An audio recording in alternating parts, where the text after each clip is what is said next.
Hey everyone, you are watching Summertime. I'm your host, Sommer Hill. On this show, we talk to artists, creators, entrepreneurs, athletes, everyone, and we really unpack their stories. So thank you for tuning in. Make sure you like, subscribe, share, all that good stuff. And we'll see you in the episode. Summertime production, summertime fine. She got a pretty mind, a Howard alumni. Here to talk about what's going on and why throughout every season. Winter, fall, summertime. She's got My last guest of this season. I cannot believe this. We have been trying to sit down and talk for a very, very long time, but today I wanted to bring Candess Correll here to talk about real estate, talk about housing, because you know what? We need our people to buy houses. Yes. And I'm going to bring the real in real estate to really break period. it down, make it digestible, because you're right.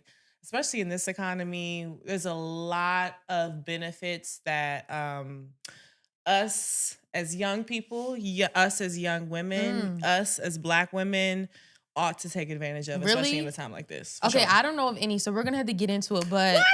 I don't know of any. Period. I don't know. I'm gonna not put you one. on. Yeah, put me on. But so yes, I'm your host, Sommer Hill, and I'm so excited to be ending the season with you today. And I'm so excited to talk about real estate because I know this conversation, like when we, watch videos on YouTube or try and do our research about how to buy a house, like I kind of fall asleep, I'm not gonna lie. No, Yeah. that is not what I expected you to say. Yep, I do. thought you was gonna say like, oh, it seems so unattainable, Well, or so wild. You fall asleep. Yeah, I mean, I'm never crying. entertained, so I just wanted to have someone who was engaging and who could give us the step-by-step guide on how to buy a house, what is needed. my And I really God. want to get into it, like, how much Yeah. money do I Yeah. need in my bank account in order to buy a house? That's a good question. But I always like to backtrack a little further. Okay, let's backtrack. So before we even talk about what is needed financially or physically to buy a house, what I like to sit down when I talk to home buyers who say that they want to be a homeowner or people that say they want to be an investor, the biggest question is why? And I ask this because you're right. We all ought to learn how to buy a home and take advantage of the benefits of home ownership. But I have a very controversial take. Tell us. I mean, we all know that home ownership isn't for everyone. I actually see home ownership as a luxury. Okay. Housing is a right. Yes, But yes, home yes. ownership is a luxury Okay. for sure. Can you explain that a little bit? Absolutely. The first question I would ask you if you're interested in being a homeowner is why? Okay. What is your why? why? Why, you know what I mean? Why are you pursuing something to where you are putting in the hard work now? And you're going to have to do a lot of hard work to be a homeowner. You can't just have that title just because you want it. I did not know it was going to be this difficult. This is a huge responsibility. It's a huge responsibility. But the only reason I did it is because I was like, I'm paying about $2,000 a month for an apartment. I could be putting that money into my own and buy a house. So that was my why. Like, I don't want to pay somebody $2,000 a month for what? Right. And I have no equity. Which is super, super valid. But not everyone is in that same position. You know what I mean? Some Yeah. people can find an apartment that is under $2,000 a month, or they can also invest that $2,000 in a home. And there's still we all know there's additional costs to home ownership as well. And I'm not shy about that. There's That's a what I lot of did extra not fees. know. It's not just that monthly No, payment. I did not know that. So it is a level of responsibility financially, but it also is a level of responsibility mentally as well. And not everyone is just at the time equipped for it. So as a result, they are just not ready for that responsibility. So when you ask people why, and they give you your answer, what kind of things are you looking for? Like, when would you tell someone, no, maybe this is not a good time for you? Great question. If you're not financially ready, like if things in terms of credit, you have a lot of things going on with your debt to income ratio. Let's say you got some because you can still buy a home with debt. You can still buy a home with student loans, credit card loans, car loans. Just in terms of how recent are those accounts coming in? How much is it? And then what are your expectations for your monthly payment? So one of the first conversations I have is, what is your ideal monthly payment for your new home? Oh, that's Because it's going to be a little different than an apartment because, again, you want to take care of the extra HOA, the parking, maybe if you need it, depending on if you're in Washington, D.C. So what is that monthly allocation of delta in your income and your charges going out per month that you can allocate towards a house? Because that's really going to show us what you can really afford if you can afford at a house at this time. Okay. So if it's not working for you at the moment, let's say the delta in your monthly expenses comes out to about $1,500. However, you're a mother with 2 children. $1,500, we can maybe get something cute, 1 bed, 1 bath condo. However, if you know your lifestyle supports 2 bedrooms, you need 2 full bathrooms, 3 bedrooms, now is just not the right moment. But we can still set a plan to where I can send you to my credit repair specialist, which I put to all of my clients very, very frequently.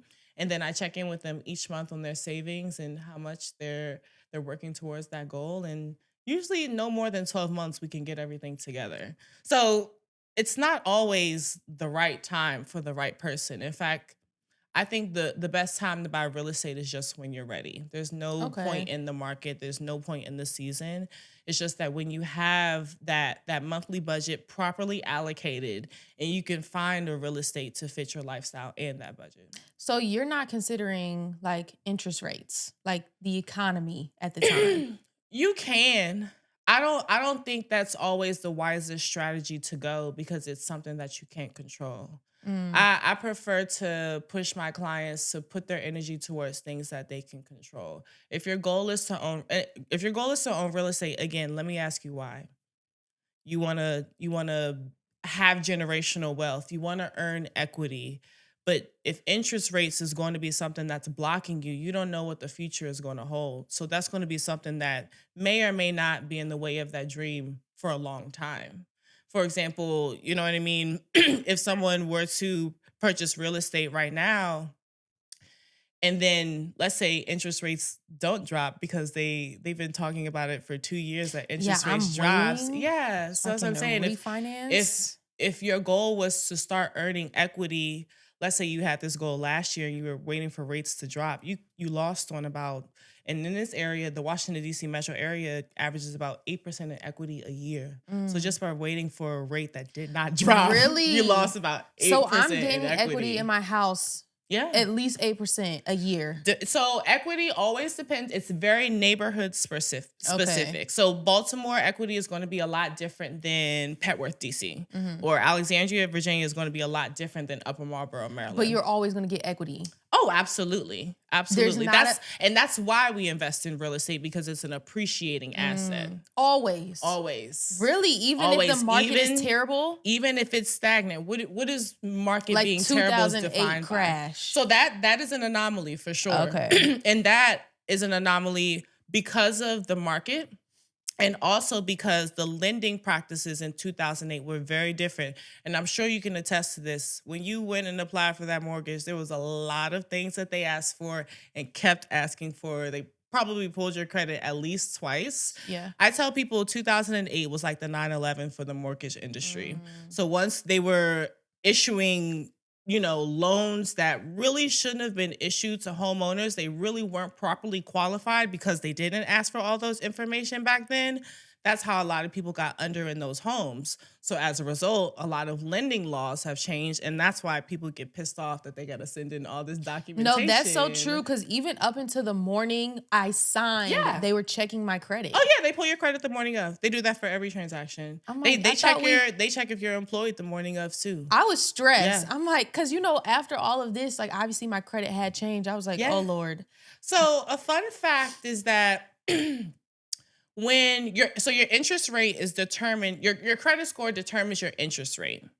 And your interest rate is actually filed in silos of 20. So let's say a 600 to 620 gets the same interest rate. A 620 to 640 gets another interest rate. So a lot of people, when their interest rate shifts, it's not really a 20-point difference. Okay. Especially if you're doing multiple credit pulls. Usually it's no more than, honestly, 15 points within that 3-month period. So your interest rate, nothing changes, even if the worst case scenario happens. Okay. Because of the rates are determined in silos of 20. Does that make sense? That makes sense. That makes sense. Okay. So a lot of people forgot. Stressed, I know. girl. And then a lot of people forgot about that. But I tell people, if you got good credit, if you at least at a 600, girl, it's not going to make... You're fine. It's literally not going to make anything. It's not going to make any difference, but just stress you out. Okay, yeah, I was stressed. I should have called you. I wish I would have known you then. A lot of people don't know. But, so first you ask them why, then you assess the timeline. What's the next step? Sure. We talk about lifestyle. I ask a lot of questions in my home buying consultation. I'm asking, what do you do for work? How long have you been at the job? How long do you plan to be at the job? Do you have a family? Is your family supportive? Do you have kids? Do you have a partner? Do you have plans for kids and a partner? Do you have pets?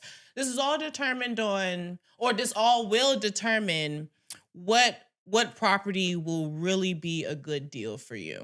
Because a lot of people will come to me and say they want a 3-bedroom, 2.5 bath, and they're single. And I'm like, okay, I hear you. As someone who owns a 3-bedroom, me, 3.5, right. yeah, no, That's and me. I'm not knocking it. I'm single and I own a 3-bedroom, 3.5 bath as well. But I ask them again, why? Why is that important to you? And I'm not at all combating them, but I want you to really, really articulate why this is something that you want to invest in, especially in a case like that where I try to tell my first-time home buyers, and especially my young single women, start with something small, attainable, that's just going to be affordable for you at the moment and can grow in value. You never know how long you're going to be in that first home, and you never know how long you're going to own it and what that home is going to mean to you. I have a seller client where I'm working on selling her her big home, but she has another condo that she bought when she was 22 years old. She's 74 now. Oh, wow. Where is it? It's in where is that area? Gosh, it's right on Connecticut Ave. Okay. So it's up. Jeez. You know that what's Cleveland Park. Okay. And I love Cleveland Park. Okay. North Cleveland Park. So a cute little condo. Oh my gosh, she's had it for 50-something years. She owns it free and clear. So listen to this. She called me. She has this big home that she's going to sell, that she had, a family in. She's had 2 marriages in, and she's ready to downsize, liquidate that, pay off all of her debts, retire. And she's going to go back to the condo that she bought when she was in her 20s, that she owns free and clear. She has been renting it out for the past literally decades, just bringing in that. I think she was charging like $2,000 a month. Oh, period. For 1-1. So she was just earning $2,000 a month for years, had happy tenants. She didn't make no upgrades. Wow. Because she didn't need to. And she's going to, use the equity. Yeah, use the equity from her house, redo the kitchen, redo the floors, and then retire comfortably in her original. That's actually really smart. Home. And she don't gotta, she waited till she was retiring so she doesn't have any living expense. Yeah. She's gotta pay the condo fee. She still gotta pay that condo fee. That is so smart. Okay, Yeah. I'm gonna keep this house forever then. You can. The best thing about real estate is that it gives you options. And I've learned that buying my real estate really young, especially now that I'm about a decade into being a homeowner. I really, really realized the options that I have, not just in terms of my wealth, but just even in how I present to the rest of the world. America really incentivizes home ownerships. And a lot of, even when I went to buy a new car, one of the questions they asked me is, do you own your home? And I was like, and do. Okay, so I know the DMV offers a lot of incentives for first-time home buyers. They do. I didn't know of not one. I didn't get any incentives. I didn't either. And this is actually what inspired me to become a real estate agent, because we bought new construction homes as our first homes, and it's really, really easy to get sucked into that process. which I did have a real estate agent. Did you have a real estate agent at all? No. Yeah. I literally was driving past this neighborhood and I was like, let me go look in there. And I went and looked in the model home. I said, yes, this one, please. I would like it. That's how a lot of people get caught in. And that's how I also got caught in as well. Luckily, they did not take advantage of me and nothing happened. However, I tell a lot of people when you're going for new constructions like that, don't ever forget that every single person in that home works for the builder, which on the contract is the seller. So if you take new construction and builder out of context and you're just buying a regular home on 123 Main Street, the name on the contract, they're the seller. Even the person that's helping you pick out your doorknobs and your floors and telling you can upgrade your car, they work for the seller. So with that context, what do you want people to like think about or be cognizant of? You always need to have some sort of representation. This is it's the biggest transaction that you'll ever make in your life, and it's a very highly litigious field. You need representation. So what does that representation provide? Just somebody a buyer's agent? Yeah, somebody to advocate for you. Or, absolutely. Okay. Someone to run the comps. Some people don't realize that you can still negotiate with a new construction builder. In fact, it's easier to negotiate with a new construction builder, but you wouldn't know what to negotiate with them if you don't have anyone to run the comps. Oh, I didn't negotiate nothing. Me neither. I was like, okay. Now I know. Good. But also things inspection. A builder will have their people come and inspect, but if you have representation, you can have your third-party inspector come as well, because new construction builders definitely be making mistakes as well. For example, my home, and maybe I won't say the builder, but my home was a new construction, perfect. But if I'm being honest, the outlets around the sink, if any sort of outlets that's within 6 feet of any sort of water source, it needs to be GFCI protected. Okay. And is that something you can visibly see? Yes. Oh. Yes.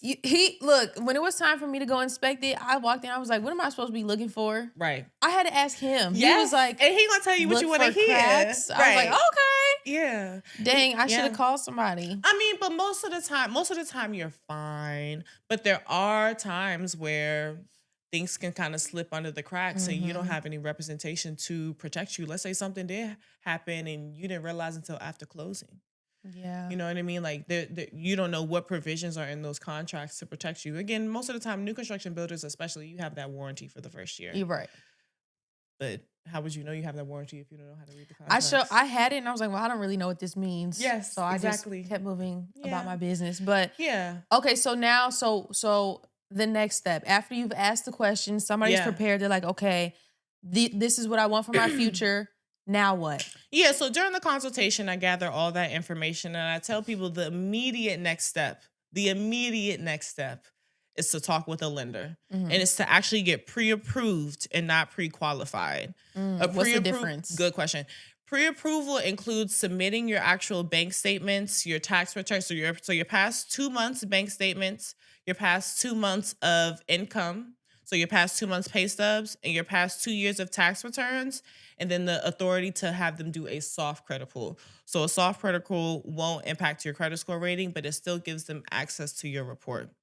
This allows them in return to give you a lot of really important numbers, including the big number that you probably care about, which is the home price. Let's say it's $400,000. But then they'll also give you a breakdown to what that monthly payment estimate should be, which is very important. Let's say you don't want to spend no more than $2,700. If you get pre-approved and you see that that's under, or if that's over, then now we know we need to make some adjustments in that home price level or your interest rate, which is also what's going to also be on the pre-approval letter. Again, these are just estimates because you can't get those actual figures until you actually have a property, because they can also calculate property taxes for you as well. Okay, so let's break this down a little bit. So when I am going to get pre-approval, I'm going to the bank, I'm submitting all of that information, my bank statements, where I work, all of that, so that they can tell me how much of a loan I could get, right? You could go that route. However, I tell people, you tell them you don't want to spend any more than $2,700 a month. You can go to a bank. Yes, you can go to a bank and say, pre-approve me for a house, or see how much I get pre-approved for a house. But they're going to pre-approve you to the top of your budget. right? And most of the time, that's probably not what you want to do. But it's good knowledge to have, you know what I mean? If that's something that you're curious about. But if you've already kind of done the math, and I usually do this ahead of time with you. So when we go and we speak to a lender, by the way, you can do this online. You don't have to go into a bank. You can definitely send an application in online. I tell them, when you speak to this lender, tell them, I don't want to spend any more than $3,000 per month. And then let them do the rest. Okay. And then they'll send you a pre-approval letter to the home budget that matches your monthly payment desire and your interest rate based on your credit score that you give them authority to pull. Okay, I didn't know you could tell them how much you wanted to spend. Oh, I thought you they can told tell them you whatever. You can, how much you could spend. I tell people, that's your money. Right. That's your money. So if you know you know 3,200 is just going to be too much over your head, you absolutely have the authority to be like, cut me off at 3,000, brother. And let's also tell them that this is where my co-signer stepped in. Yes. At that moment. Yes. Because I could get pre-approved for this amount, but my father, who's my co-signer, got pre-approved for more, which increased my Purchase power. Which there's a couple things I want to speak on that. Okay. I think something that we really want to highlight is actually more community in the home buying space, especially as, let's just be honest, as homes become a lot less affordable in society and everything has really kind of pushed up against home ownership. I think that we do need to bring back a sense of community and investing together. You know what I mean? Whether it be with a parent. I represent a lot of brother-sister pairs. Oh, that's cute. I even represent roommates sometimes. And a lot of people get, before we get scared, it's a contract just like any other. So when you go under contract and you assign the title, you can go with your partner or go with your mom or go with your friend or your roomie, whatever, and write down and notarize an agreement for if things were to go left, this is how the proceeds should be split. It's like a baby prenup for your house. You can do that. You know what I mean? That's smart. Which is actually happening and it is a lot more common now because and it should be. People aren't getting married as much anymore, but still buying houses. So let's just get one together. I mean, if we want to get this money together, why not? And if we can have the maturity to sit down at the top of the transaction and figure out how we want to divide things up, I don't see how that's a bad idea.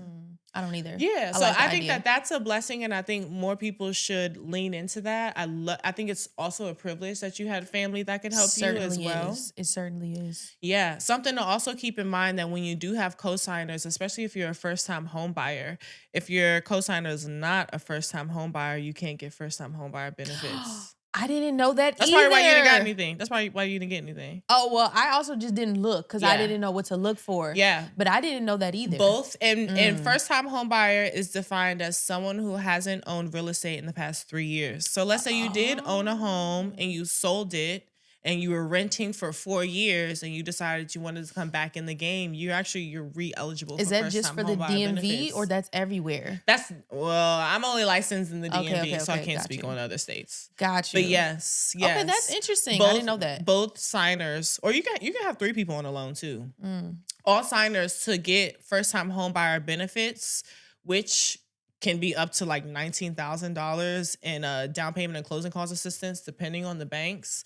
You get your record and taxation fees half off. Depending on your job, there's even 0% down payment assistance programs. But both or all applicants need to qualify as a first-time home buyer. Okay, so now we have been pre-approved. Great. And now what's the next step? Start looking for a house? Yes. So the pre-approval, I say, is like the golden ticket to go shopping. I don't even like my clients on Zillow before they get a pre-approval. I be on Zillow. I know y'all are. I don't want y'all to go into no open houses because I want you to set proper expectations. No, I need to get inspired.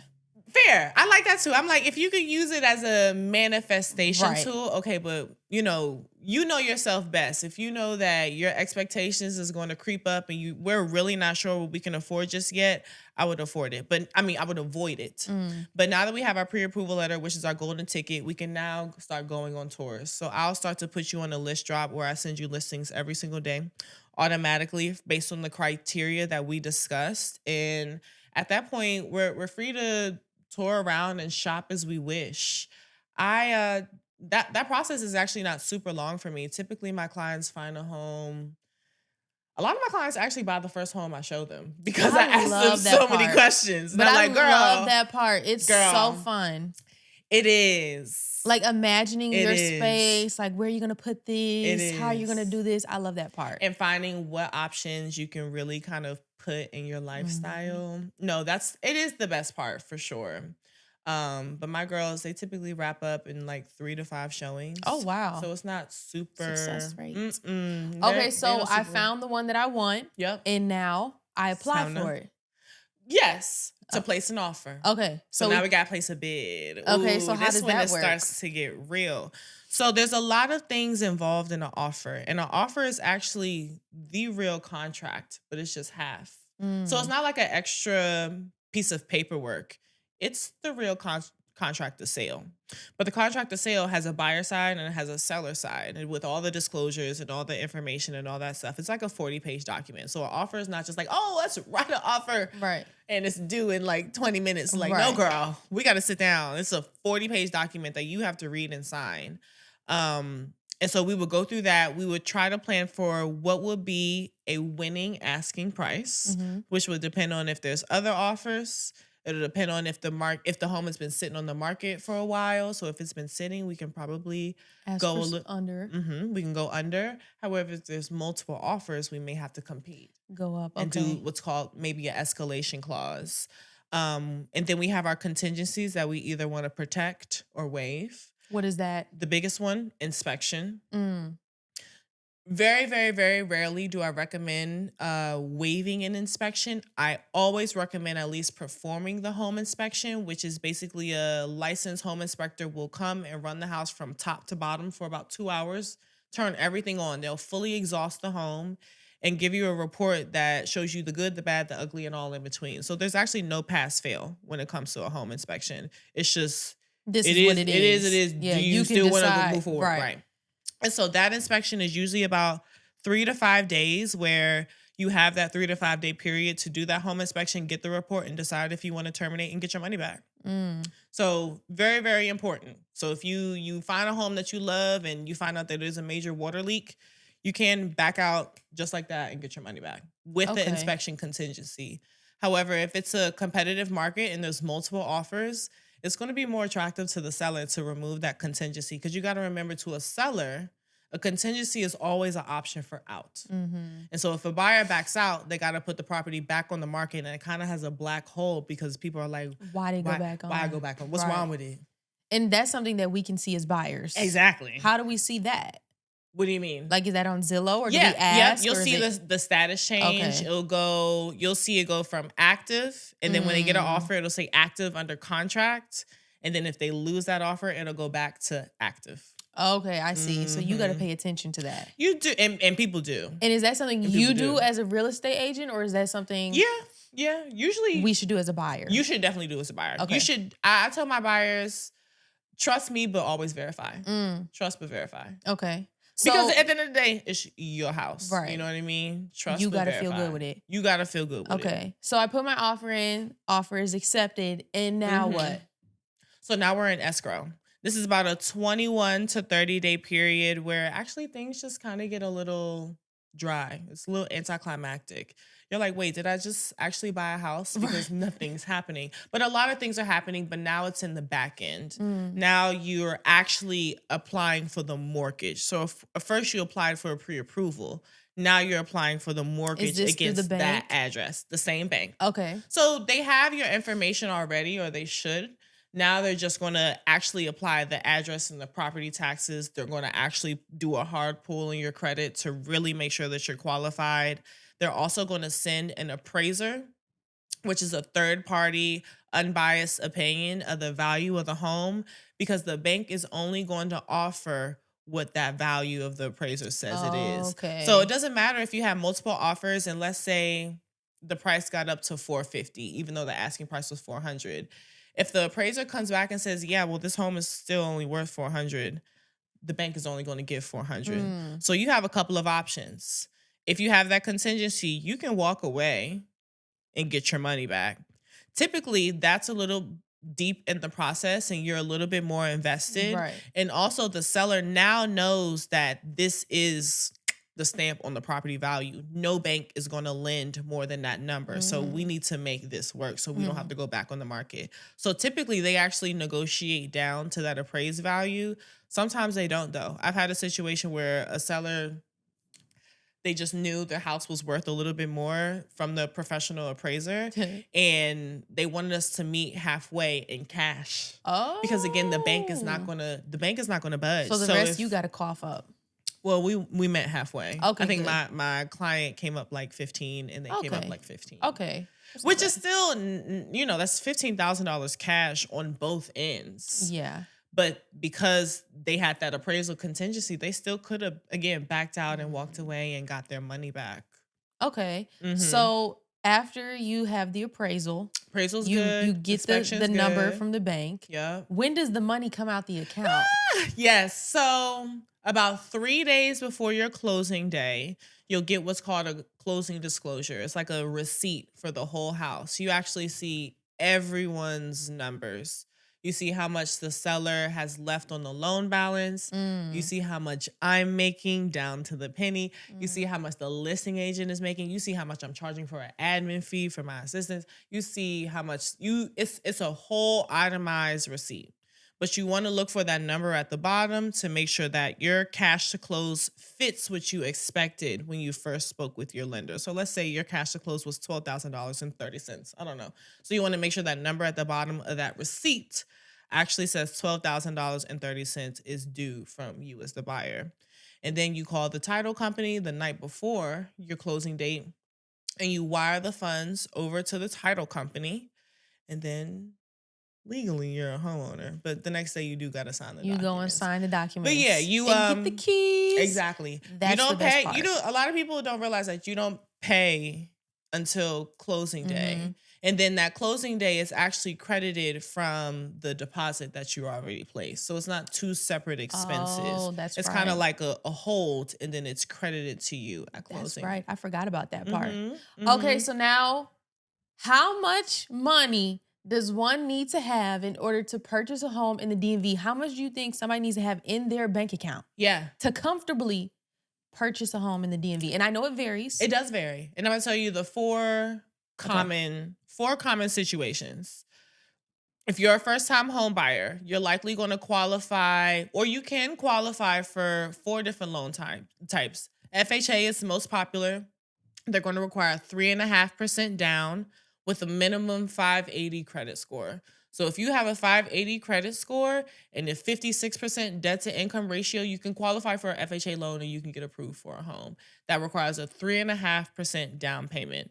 But remember, you do have closing costs as well. And a lot of people don't remember closing costs. Those are 2 separate expenses. Down payment is a subset of the cost of the home. Closing costs is the fees associated with the transaction. So think taxes, think commissions, think those things. So it has nothing to do with the property. So the more money you put down, that helps your monthly payment. But the higher your closing costs, that doesn't affect anything. Okay. Closing costs can be anywhere between 2 to 3%. So for an FHA loan, I would factor in that home that you love on Zillow, times it by 0.03. Hold on, I'm not a mathematician. 3.5. Don't ask Let's me. do 3.5 for the down payment, and then just to be generous, let's do another 3, so 6.5%. Okay. Now I'm not going to say that you need to use all that money, but it's better to have and not need versus need and not have. So That's I my tell people motto. to kind of inflate your expectations. Do that 3.5%, and then do the 3% closing costs for FHA. Now, if you have a more qualified credit score, let's say you're a 700 and above, you can qualify for a conventional loan, which allows you to put 3% down. It's typically seen as a stronger loan option as well. Still, same thing for closing costs, 2 to 3%, so you save a little bit of money with a conventional loan. If you are a veteran, you can qualify for a VA loan, which is 0% down. So now you only have closing costs, 2 to 3%. Oh, wow. And then a lot of people don't forget about this one. And it's actually a low-key gem, is that USDA loan.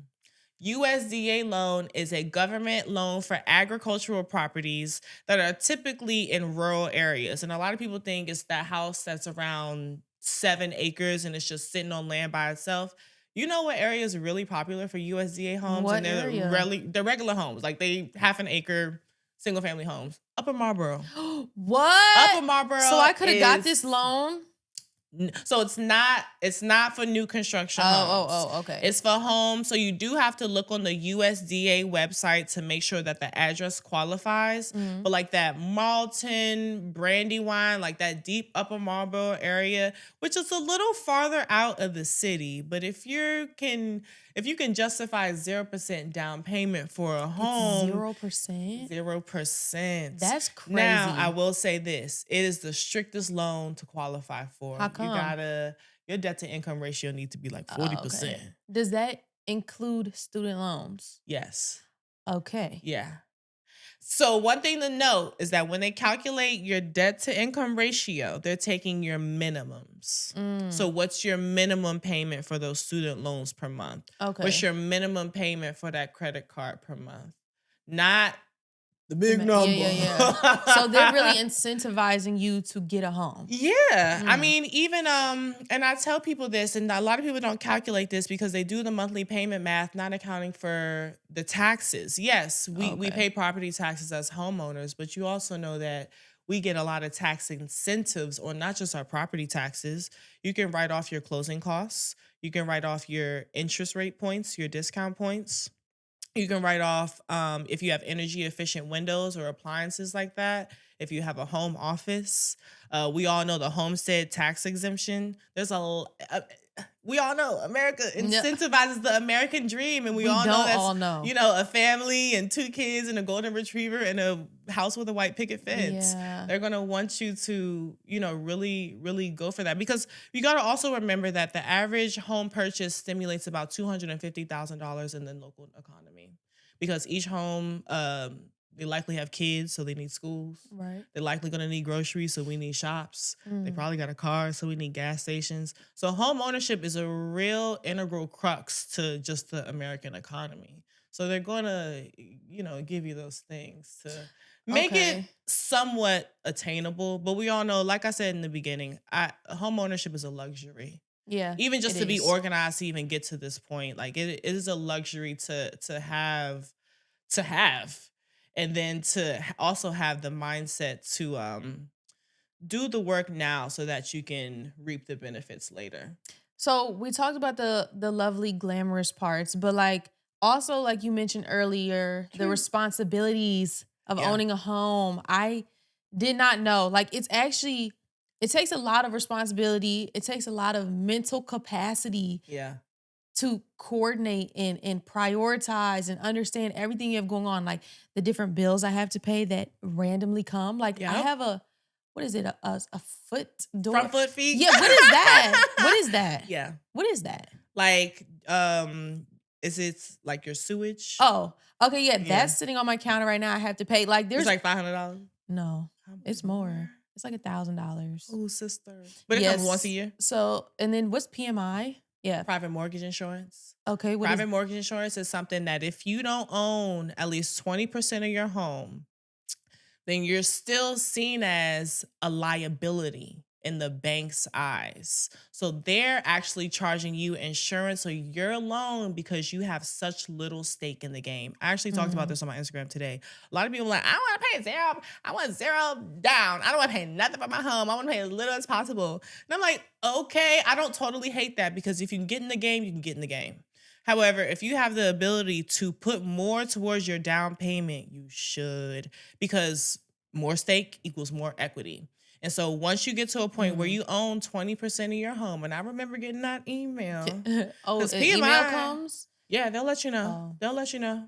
Once you get to that 20% mark, they'll eliminate that private mortgage insurance because you're no longer seen as a risk. Oh, wow. So then you got enough stake in the game. Your mortgage goes down every time you make a payment. Oh, yes, in terms of your monthly payment. Yeah, right. Yes, because PMI can be $100 or so a month. Okay, so if I call you, Candess, I got $15K in the bank. Would you recommend I get a house? Would I be prepared? It depends on what you want and where we're looking. But is it an option? Let's role play. Okay. I love to do a little role play. Okay, Candess, I want to get a house. I have $15K. Okay, tell me a little bit more about that. What are you looking for? I'd like a 2-bedroom condo in DC. Okay, what areas are we looking at? Remind me again where you work. I work in DC at the bank. Okay. Do you go in every day or do you work Nope, from I home? work from home. Okay, nice. So, would you be open to exploring Maryland or Virginia, or I'm are you pretty open. passionate about DC? I'm pretty passionate about DC, but I am open. Okay. Tell me a little bit about 2 bedrooms. What's important about 2 bedrooms to you? Well, one room will be my room and one room will be my office since Office. I work from home. Makes sense. Okay. Are you currently renting right now? Are you living with family? I'm currently renting. Nice. How much is your rent? 18 Okay. And then when is your lease up? September. Okay, so we got a little bit of time. Do you expect to get a security deposit back as well? Yes. Okay, so that gives us another 2, probably. All right. Now, in terms of how much you want to put down, have you thought about that? I got about 15K to put down. Okay, so you want to exhaust that 15,000 in your savings towards your home. Okay, I want to put down 10K. Sounds good. Sounds good. Now, in terms of a monthly payment, have you thought about what you can afford per month for your new home? I'd like to stay around the range I'm at, 2K max. Okay. Would that include utilities and condo No. fees? So you have a little bit of extra room Got for some those wiggle extra room. fees as well. Okay. Now, have you checked out your credit score lately? Yes. What does that look like? 700. Nice. Go, girl. Thank you. Okay, so you have a couple of options that we can take. Okay. I totally recommend us to have our next step to actually, I'll throw you in a group chat with my lender. I would totally tell him that you are looking for a 2-bedroom in the DC area and you have about 10 to 15,000 to spend. You are a first-time home buyer, right? I am. So you should probably qualify for a good amount of programs. So when you submit your application, he'll also pre-screen you for all the first-time homebuyer programs that you'll be eligible for. He'll consider things like your debt to income ratio, your credit score, and the area's median income, and give you a list of all the programs that you can qualify for, because you can stack them. You know that? Why didn't I call you? I wish I would have known you. Yes. Okay, so how did you get into real estate in the first place? Well, I was 22 when I bought my first house. So I'm super eldest daughter core. Okay. So that's why I'm I like get it. responsible Say leader. less. Story of my life, unfortunately. But I mean, I had great parents. As soon as I left the hospital being born, they took me home to a home that they owned. Aw. So they first bought a home together when they were both 23. And then when I had a little sister, when they were about 27, so I was about 3 or 4 years old, they built a brand new home in Upper Marlboro, actually, in the same neighborhood that I live in. Oh, that's sweet. And my dad was always so hell-bent about paying off the house. He didn't want to do this, that, because he wanted to pay off Right. the house. I'm like, chill. Dads. Everybody has mortgages. Like, it's fine. And then they had rental properties. I remember as a kid, like running around in different houses, and like my parents would open the door, but like, girls, like pick a room. And of course, I don't understand the concept of rental properties. I mean, my parents are talking about they just bought a new house, but it's not a house that we're going to live Yeah, I know in. what But you they're mean. like fixing it up and they're painting it and they're telling us to pick a room, but then we never come back. So my parents had rental properties growing up, sold those, and then once all of my siblings got grown and they wanted to sell the house, they actually sold the house. It appreciated over $600,000 in 18 years, and he had it paid off. So they took away all of that cash. Straight profit. That's beautiful. So I've grew up seeing the magic of especially the Black dollar in real estate, which is a privilege. I've never rented in my life because Wow. I never seen it. You know what I mean? Like my parents have always owned. And they was always pushing me to own. He was even talking about, owning a car. I'm team lease. I don't know. That's another conversation. I'm team own my real estate, but lease my cars. But he's even still in my ear talking about I need to own my car. Always talking about ownership. And so when I graduated college, I went to school for computer science on purpose so that I can make a lot of money immediately, which is exactly what I did. I stayed home. I lived with my mom for about 8 months. Being 22, I had a boyfriend and I wanted to spend time with him. And, he wasn't about to buy no house. Yeah, I was like, fuck it, I'll do it. What? So you went and bought a house? So listen. I didn't tell nobody. What? I went, I had a meeting with a realtor, which was my uncle, on a Friday. Walked to my 22-year-old butt in a model home on a Sunday. Put my EMD down, my earnest money down on a Monday. And then at 22? I didn't tell my parents. I did not tell So my you parents. didn't have a cosigner? I did not have a cosigner. Wow, honey. period. I did not. Where's that house now? I actually did. I live in it. I still live in it. This is one you still live in. Okay. I actually didn't have a credit score when I bought a house either. I never had a credit card. I stayed down for you're God's I locked favorite. in for like 9 months. But there's a privilege in that. My parents, and I tell people this, I was able to do this because my parents paid for my education. Mm-hmm. So I didn't have any student loan debt. Again, my dad was on my ass about money, so I never had a credit card. So when they ran my credit, it was perfect, no debt. I was making killer money because I was an engineer at Booz Allen at the time. So they were just like, girl, you got whatever you want. And I was like, shoot, where do I sign? But the funny thing about it, and this is how the devil works, is as I signed my contract for my first home, someone comes in and they're like, who is driving that Camry, that gray Camry, my cash car? That's paid off, by the way. Got totaled. Immediately after I signed a contract for a house. So, I can't apply for a car loan after because it's going to throw off my income ratio. Mm-hmm. So I had to buy another car in cash. It was the brokest I've ever been. And my parents, they let me. Your lesson right there. They let me figure it out. Yep, indeed. I was like, I just put down a down payment and I just paid for a cash car. I was down bad. Wow. But I was like, but at least I own my house. And the thing about that, and I think about that period a lot because I had less than $2,000 in my name. It was the poorest I've ever been in my life, like in totality. But I had an upcoming $2,600 mortgage payment, and I was like, I put myself into this. Yeah, I'm gonna have to, and did, and I've never, to this day, I've never missed a mortgage payment. Wow, that's amazing! Like, congratulations. That's a part of being a homeowner. So you just gotta figure it out. You have to figure it out. You have no choice. Okay, so I saw on Instagram you said you wanted to sell 30 houses this year. Yes. What are you at?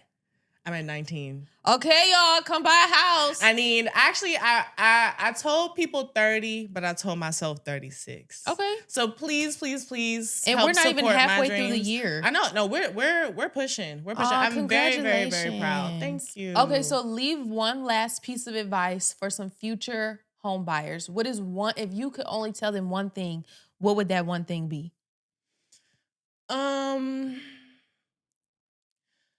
Your truth is not, or someone else's truth is not necessarily yours. Someone else's story is not necessarily yours. When you're buying a home, there's a lot of noise.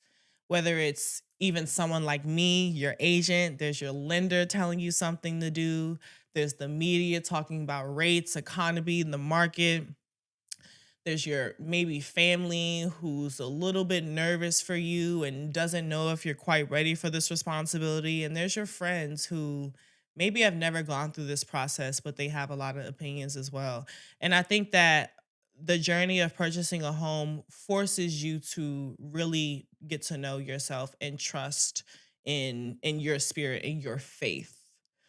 There's a lot of things that are not in your control when it comes to not just the process, but also when it comes to home ownership. You're in a way trusting the market, even though we see the data in the housing market do what it do.